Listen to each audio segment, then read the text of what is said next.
So you guys remember when we discussed linear functions and we said that the most important thing in linear functions is whenever x is to the power of 1, we know that the graph is a line. It goes like this or the other way around. And we also realized that the most important thing, as we said, is the slope. And the other thing is the y-intercept. Then we discussed how to find the slope from all different forms of the quadratic function, whether it is rise over run. This is mainly whenever we're given points or graph or table, or whenever we're given an equation. We took 3 forms of those equations, which were y equals mx plus b, also ax plus by equals c, and y minus y1 equals m bracket x minus x1. So all these 3 forms were of the linear equations. We learned how to find the slopes out of all of them and how to come up with the equation given any of those things. The same exact thing will be now happening on quadratic equations. Now all quadratic functions have x now to the power of 2. So what decides the level or the degree of the function is its power. So x power 1 was linear, x power 2 is quadratic. And the graph of that function is a U shape that we call a parabola. That U shape is looking upwards if it's positive, and it's looking downwards if it's negative. Now, the most important thing in any quadratic function is what we call the vertex of the parabola, because any parabola has a peak. This peak could be either the highest point of the graph or it could be the lowest point of the graph. So this peak is extremely important. Now this peak is a point. It's a point. So that means that it has coordinates of x and y. This is again what we call the vertex. This is the most important thing in any quadratic function. Just like how the slope was the most important thing in any linear function. So we need to learn how to find the vertex given any of the forms of the quadratic function. And there are 3 forms as well. One called the standard form. And then there's another one called the vertex form. And we'll discuss the third one in a minute. Up until this point, anyone has any issues? All good? So what's the standard form of the quadratic function? It's the one that has x squared and x power 1 and a number without an x, and everything must be equals to 0. So as long as there's x power 2, x power 1, and a number without an x, and everything is equals to 0, that could be called a standard form. In order to find the vertex of the standard form, you need to calculate negative b over 2a. That's a rule. That would give me the x coordinate of the vertex, while the y coordinate of the vertex is f of negative b over 2a. What does that mean? So let's work on an example. Let's say you have x squared plus 6x plus 8 all equals to 0, and you're trying to find the vertex. You need to calculate negative b over 2a, which is 1. All of that would give you the x coordinate of the vertex. Now, how do I find the y coordinate? By f of negative b over 2a, which means f of negative 3, which means substitute each x here with whatever the value that you got from negative b over 2a. So negative 3 to the power of 2 plus 6 multiplied by negative 3 plus 8. And that would get me negative 1. So now the y coordinate of the vertex is negative 1, and that's it.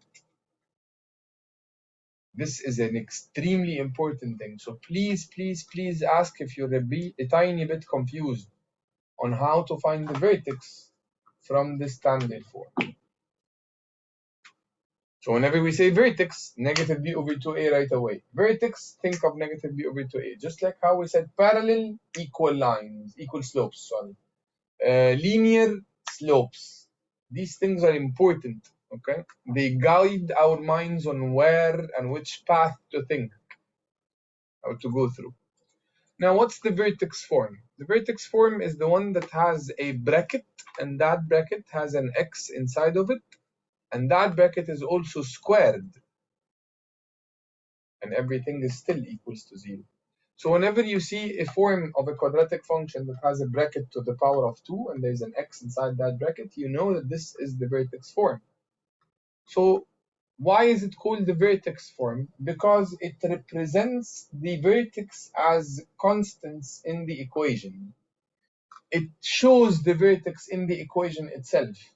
So the vertex is just this number inside the bracket with the opposite sign as the x coordinate, and the number outside here with the same sign as the y coordinate. And that's it. So here's another example on this one now.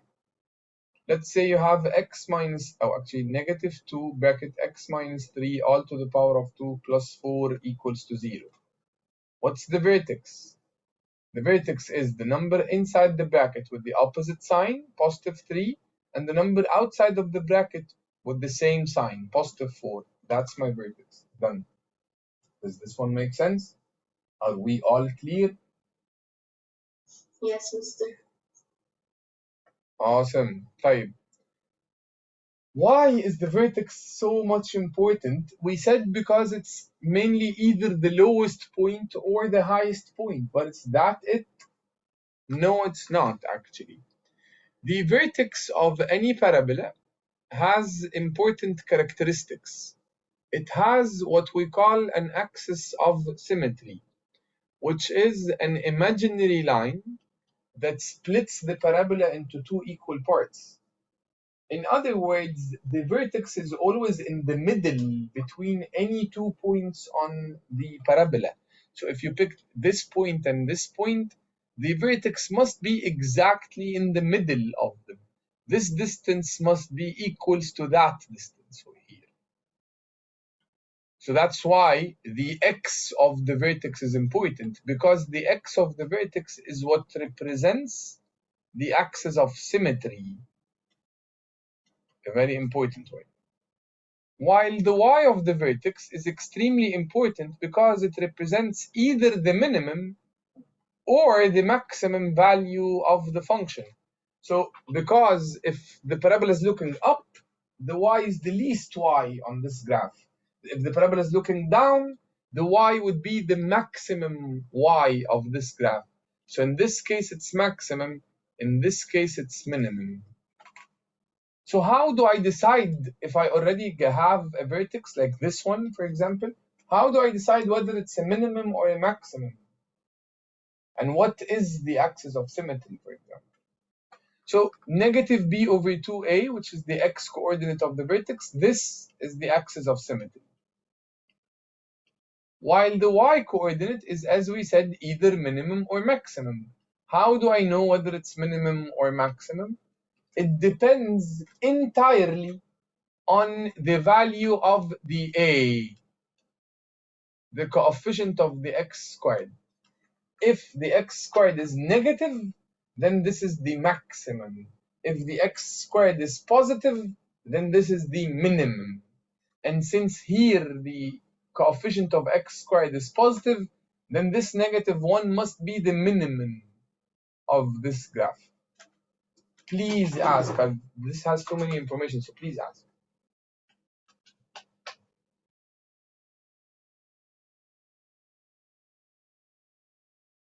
انتوا شاطرين زيادة عن اللزوم. You're too clever. Okay. ماشي. We'll see what happens next. Finally, the third form of the quadratic equation, which is a very important form, it's called the factor form. This one shows the factors of the quadratic equation. This one has two brackets, not just one, and both brackets have x's in them, and both brackets have numbers in them. If I'd like to find the vertex, I should take these two numbers with the opposite signs, add them and divide them by 2. That is the x of the vertex. And if you'd like to find the y, just put f of whatever you got from the h plus k over 2.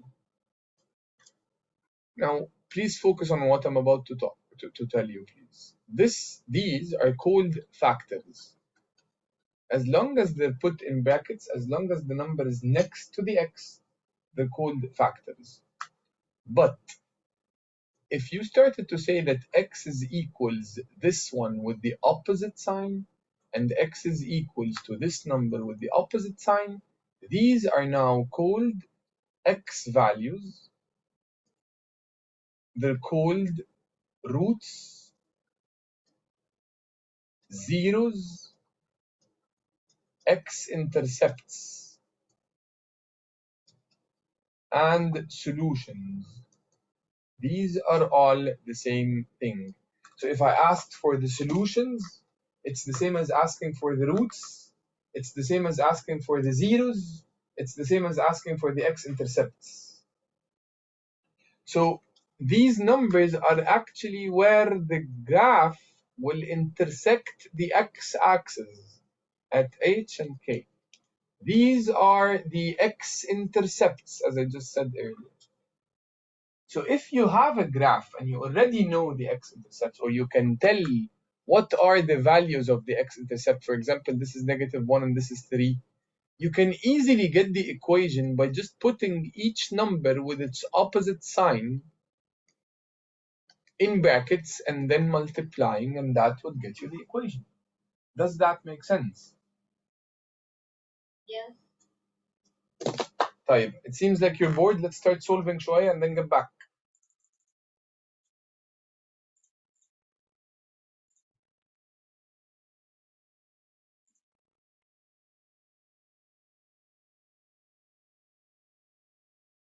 All right, type. Some of those are basically. We can't move forward. I have to tell you something before we start. So one more thing, bas, regarding the standard form, which is this form, ax squared plus bx plus c. Now, this is a very important note, okay? As long as a is equals to 1, so this applies only when a is equals to 1. As long as a is equals to 1, b is the sum of the solutions with the opposite sign,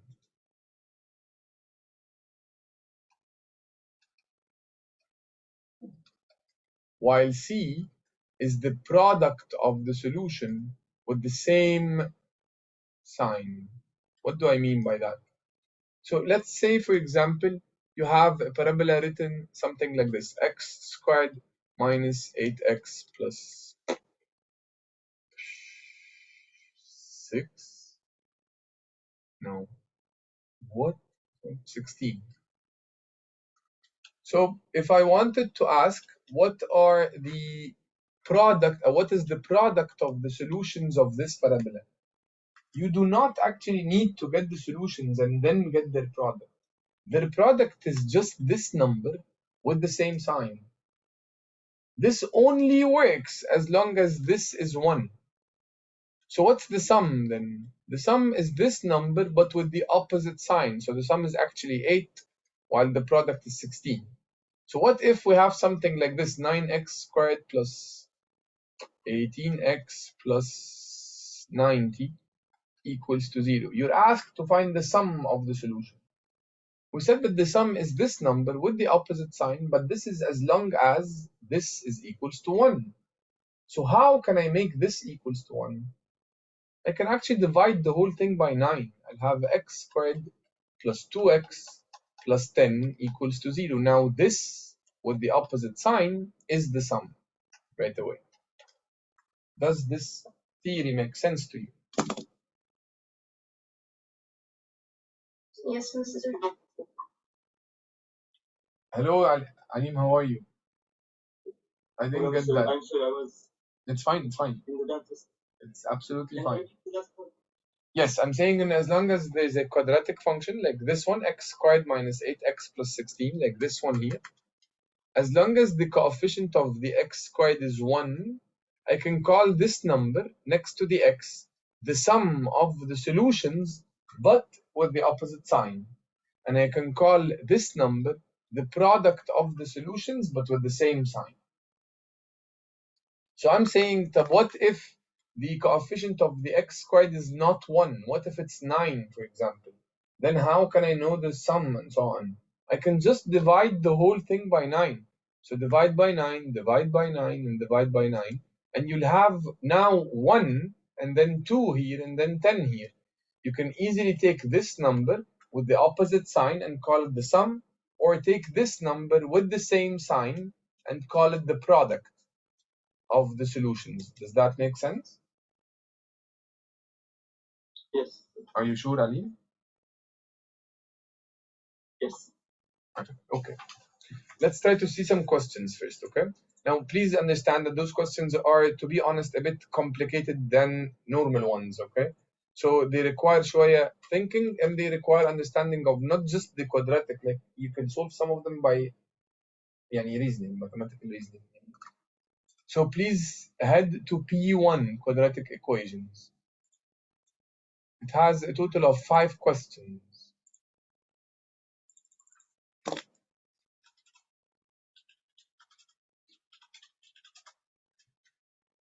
I'll give you for the 5 questions 7 minutes.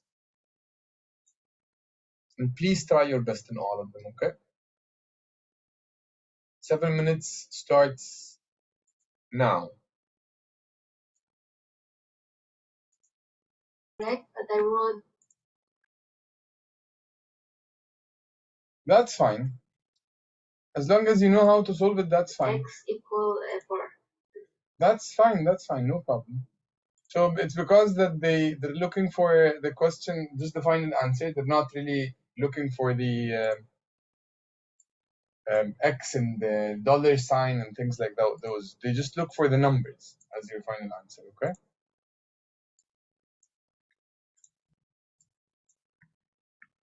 You guys can't see the screen, right? You still can see the questions, which is weird. It's moving too slow. Okay. Okay. Let's start with the first one. This is a simple equation. You're given a root over something, so I just need to remove this root by putting a power of 2 over the other side. So I'll have x squared minus 5x plus 8 and all equals to now 4. We said that whenever we have x squared and x power 1, everything needs to be on one side and all needs to be equals to 0. So that's what we're going to do. So now x squared minus 5x plus 4 equals to 0. He's asking what's the product of the two solutions. Since you know that the product is this number, that's your answer right away. It's 4. Even though others would have to go through, other people who do not know this rule would have to go through finding the actual roots and then multiplying them, which is very stupid. But are we clear so far? This one was good? Awesome. Right, moving to this one. This one is extremely important. It has teeny tiny bits and tricks and so on. So it says, if the graph passes through the point 1 and 10, which of the following is the maximum value of the y? I told you I start from what I know. I know the word maximum pretty well in any parabola. The word maximum for me means the y of the vertex. Whenever I read the word maximum, I think the y of the vertex. So I think of the vertex. How do I find the vertex? I look at the equation and I can tell that this equation is written in the standard form. Therefore, I should think of negative b over 2a and then substitute f of negative b over 2a. But then when you look at the equation, it has t in it. And I can't get the value of b and the a without that. So how do I find the value of t? You see how the things reveal each other? I can find the value of t using this point that they said is on the parabola. If the point is on the parabola, that means if I substituted x with 1, the y should be equals to 10. So I'll put, instead of the y, 10, and instead of the x, 1, and I leave the t as an unknown to try to figure out what's the value of t. And once you do that, you'll find you'll have t minus 5t plus 6t, which means that 10 is equals to negative 4 plus 6, so that's positive 2t. Move the 2 to the other side by division, so t now is equals to 5. Since I have the value of t, I can easily get the slope. The equation now is actually 5x squared minus 25x minus 30, all equals to 0. Negative b over 2a would become positive 25 over 2 times 5, which is then 2.5. Substitute this 2.5 instead of the x into the equation itself in order to get f of negative b over 2a, and that should get you, I think, I don't remember, 12.20.25, is that right? I did not actually calculate it. Yes, it's right. Perfect. So once again, how did I get this? Just by substituting into the equation itself. So let me write this step for you here. 5, and then here I'll put 2.5 to the power of 2 minus 25 times 2.5 minus 30. That gave me the 12.25, which is the maximum. Please, if any of the steps you don't understand, please ask. You need to understand how did we start, or where did we start? Why did we do any of the steps that we did? How did we actually follow up those steps, and how did we find the final answer? All of those are clear? Can you say the formula negative b over 2a? Yes. The formula for the maximum? No, not the maximum. It's the formula for the vertex. You see at the beginning, when you were not here, we said that the vertex there's a way to find the vertex out of the 3 forms of the quadratic function. One was this one, the standard form, ax squared plus bx plus c. And the formula for finding the vertex is negative b over 2a.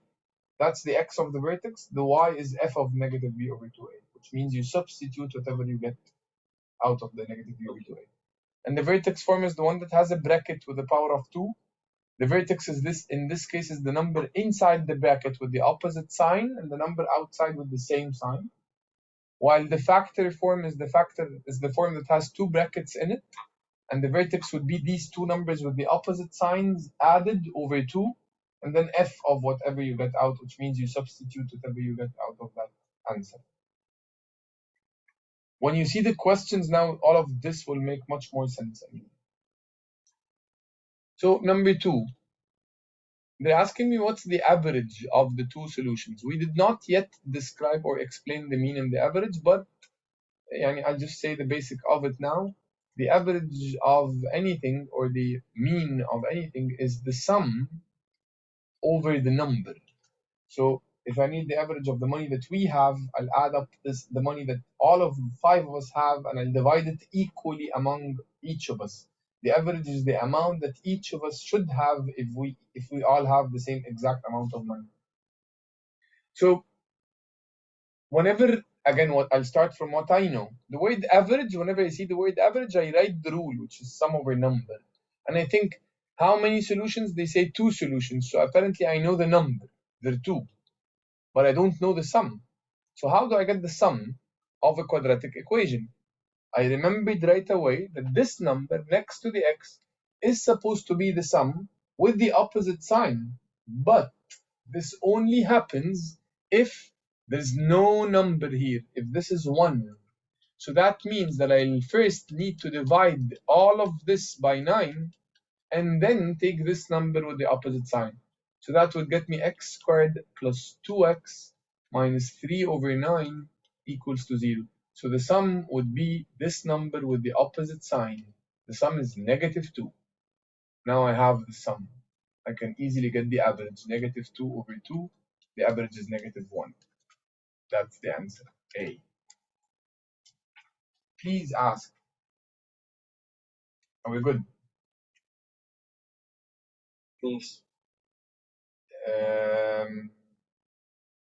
Girls. Yes. Oh, good.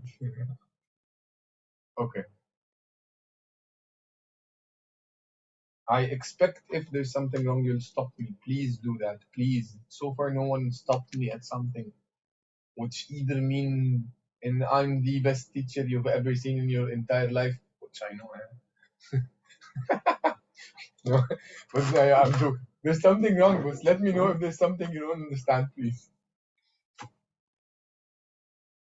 Type. This one is extremely important. It says here which of the following expressions defines f while showing the x-intercepts. I used this expression showing something when I was explaining the quadratic functions at the beginning. If you remember when I was explaining the vertex form specifically, I said that this vertex form is called the vertex because it shows the vertex as constants into the equation.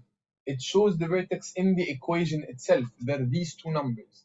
Same thing here, by the way, in the factor form, because these, the h and the k, are actually the x-intercepts, and they are available in the equation itself, but with the opposite signs. So once they asked me to show which form shows the x-intercepts, I was already thinking about this form with two brackets, and both brackets have x. And when I looked at the choices, I can tell that D is not that choice because D is in the vertex form. It has a bracket with a power of 2. That's the vertex form. So it can't be D. And when I looked at C, I can tell this is x squared and this is x power 1, which means that this is x power 3. That's a cubic function. It's not even a parabola. It doesn't look like a U. It looks like an N. So it's either now A or B. Now what is supposed to be actually in those brackets? Those numbers are supposed to be the x-intercepts with the opposite signs. The x-intercepts here are -2 and 0. When I put them here, I should put them with the opposite sign. So they'll become x plus 2 and x plus 0, which is mainly just x. So apparently this seems to be the correct answer. So A must be the correct answer. Does that make sense? Yes. Awesome. Again, the process of thought is what matters to me more than anything else. Type 34. You have, there are more than one way to solve this question, by the way. There is one way, you have an equation and it has variables in it. There's one way where you can move the x's on one side and the numbers on the other side. And there is another way of just dealing with the fractions on one side and the others on the other side. They'll both work, and I'll show you both if possible. If I decided to leave it in the same order as it is and work on those fractions, then I must first have the same denominators. And in order to have the same denominators, I'll have to multiply this by this 2 here, up and down, and I'll have to multiply this by the x plus 2 from down there, up and down. So now they'll have the same denominators. I'll have up 2x minus 1 times x, sorry, 2x بس, wait, concentrate on this part with me, معلش. 2x, 2 times x is 2x, and then -1 times x is negative x. -1 times 2 is -2. All of this is over just 2 multiplied by x plus 2. I do not repeat the denominator. I made them the same so that I can write it only once. All of this is still equals to x minus 2. Now 2x minus x, these are like terms, they'll become just 1x minus 2 over, I'll distribute the 2, so I'll have 2x plus 4 all equals to x minus 2. Until this step, does anyone have any problems? I'm not done yet, so until this step, does anyone have any problem? No. Right. Please focus on this part now. If it says here x minus 2 over something is still equals to x minus 2, what does that mean? What does that tell you? What can you deduct out of this? Anyone? Let me ask a different question. If 5 over something is equals to 5, what would you deduce out of this?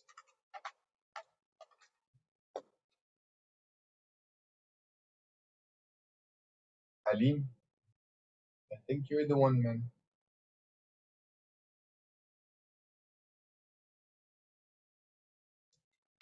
Amina.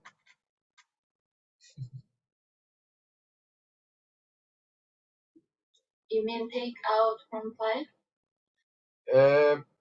Yeah, like no, like what can not take out? I mean, what can you find out? Like, what can you think of? If I say that 5 divided by something is equals to 5, what can you tell about that thing? That X thing?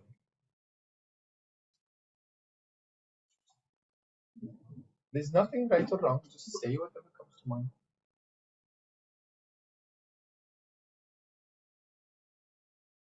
Guys, I don't want you طبعا to feel pressured. I'm not trying to put you under pressure, okay? So don't feel pressured or embarrassed. I just want you to discuss things with me, okay? So let me say one more thing and then ask you again the question. What's 10 divided by 1? Anyone? 10.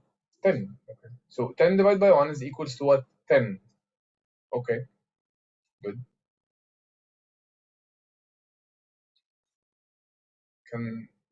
Can you link between this and this somehow? X should be 1. X should be 1. So if I divided something, if I divided 5 or anything by something and the result was the same thing as it is, like 5 divided by something just came out as 5, or X divided by something, the answer is X, then that thing was 1, right? Yes. Does that make sense? So if I said that 5 divided by something came out as 5 again, that thing, that circle is definitely 1. Same thing is happening here. X minus 2 divided by something is equals to X minus 2 again. That means that that thing, which is 2X plus 4, is definitely equals to 1, right? Yes. This is one value of the X. Okay? This is one way to do this. And it's not the right one because it's actually asking for a positive solution. I just want you to be okay with not just following steps وخلاص. You can still somehow shortcut things and link between the ideas, different ideas. Like, this is something that would have never popped into your mind, but I want you to be okay to notice that once this is repeated twice, there has to be a trick here somehow, or there has to be something that I can use. How is X minus 2 divided by something came out again as X minus 2? That must mean there's something that I can think about here. But anyway, generally, in order to continue solving from this red step here, what should you do next? You should just move this to the other side by multiplication. And I'll have X minus 2 equals X minus 2 multiplied by 2X plus 4. What else? I can actually distribute after that. I actually have a better idea coming to make things even simpler. From this step here, do not distribute the 2. Leave the 2 not distributed, just simplify like terms, so it's just the x minus 2 over the 2 multiplied by x plus 2 equals to x minus 2. And now when you move this to the other side, the calculations will be much easier. Now I have just x minus 2 multiplied by 2 multiplied by x plus 2. So instead of multiplying by this 2, first multiply the 2 brackets, then multiply the answer by 2. That should make the steps a tiny bit easier. x times this and x times that, this times this and this times that, that should get you x squared minus 4 multiplied by 2. So now x minus 2 is equals to 2x power 2 minus 8. Now move everything to one side and make it equals to 0. So 2x squared minus x minus 8 plus 2, so minus 6, all equals to 0. Then take this to a calculator mode 5-3, and it should give you both values of the x. One is positive and the other one is negative. Use the one that's positive. This is a very long, stupid way. So are we okay with the idea of it? I'll explain another way now. Is this okay as a concept or no? We can try the other way. Yeah, I will try the other way anyway. If you remember, guys, I told you. I'm sorry? It's become too long to solve. I know, I'm not, single question. I'm not, again, I know, I'm not saying it is the easy way. I'll actually show you another easier, much easier way. And my point is not that. My point is I want you to get exposed always to too many different perspectives in one question. Yani if we weren't able to do the other easy way, and then this is the only way we're stuck with, are you going to be able to continue or not? Because you should be able to continue. And if, for example, the question wasn't even any of that, if it was just this step here, would you be able to do it or not? And so on. So the reason why I'm explaining two ways in this question, for example, and I'm explaining one method that I know for a fact is long, is just to give you a perspective. That doesn't mean that you have to use it in this question, but you can actually use it in another one later on. Now, let me show you the other fast way to do this. Let me just copy the same question down here على طول. So it would feel like they're two different things. So as I said, the other way is to actually move or make sure that the x's are on one side first and the numbers are on the other side. What do I mean by that? I mean move the negative half to this side and the x to that side. So you'll have here x over x plus 2 and then minus x equals to negative 2 plus half. That will get you x over x plus 2 as it is, minus x on a calculator. Negative 2 plus half is negative 3 over 2. 3 over 2? Yes. Yes, negative 3 over 2. Now, add like terms as well. Add these fractions as well by making sure that they have the same denominator. So in order to do that, you just have to multiply this by nothing, but multiply this one by x plus 2 up and x plus 2 down.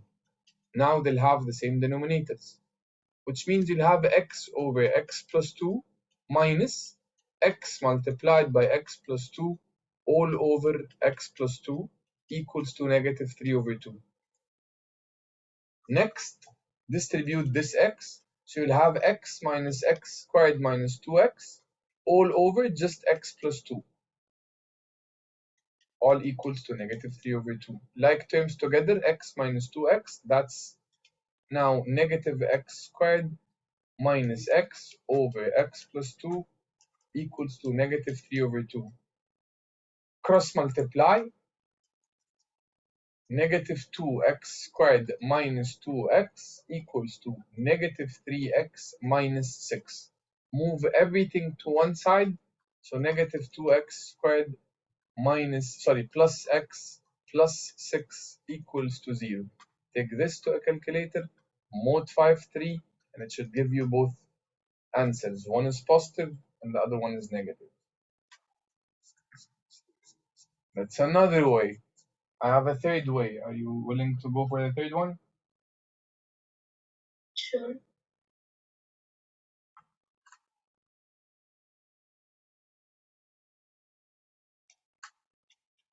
So this was the original question.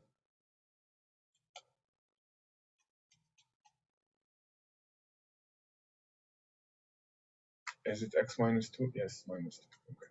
So I'll move just the negative half to the other side. So I'll have x over x plus 2 equals to x minus 2 and then plus half. So right away that becomes negative 3 over 2. Now I'll move this x to the other side by multiplication, this x plus 2 entirely. So x will be equals to x minus 3 over 2 multiplied by x plus 2. I'll distribute those. So I'll have x equals x times x squared, x times 2 is 2x, negative 3 over 2 times x is negative 3x over 2, negative 3 over 2 times 2 is negative 6. No, it's negative 3, I'm sorry. Now I'll move this x to the other side, so I'll have x squared plus 2x minus 3x over 2 minus 3 minus x all equals to 0. Add like terms together, so x squared will be equals to 2 minus 3 over 2, which is 0.5 minus 1, so it's negative half x minus 3 equals to 0. Take this to the calculator, mod 5, 3, and it will give you one positive and one negative. Select the positive one. So all in all, there are a total of 3 methods to solve this question. This method here, where we did not move anything, was the longest. This method here, where we moved the x's on one side and the numbers on the other side, seems to be almost the same length. The shortest thing to do here was just to move this number to the other side and then right away start the multiplication and coming up with an equation. This is considered the shortest. Even though the 3 of them has, at the end of the day, at the end of the whole steps, they're the exact same step. Like the last step in all of them is exactly the same. You're factorizing a quadratic function. But how to get to that quadratic function, that's the thing. When you train your mind to be able to move through all various movements of an equation, like moving one part and leaving the other, or moving everything to the other side, or taking from the other side to this side, I need you to be okay with doing all of them until you would be able to easily tell by looking at the equation which could be the fastest way to move further. Does that kind of make sense, or am I talking too much? Of course, I'm talking too much, but It makes sense. Right. Let's move ahead.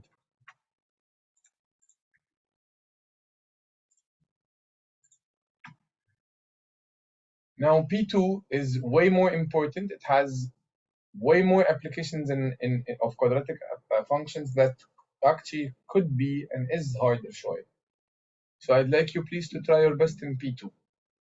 Again, there are a total of actually 5 questions only. So 6 minutes for the 5 questions, trying to make sure that you finish within the 6 minutes, inshallah.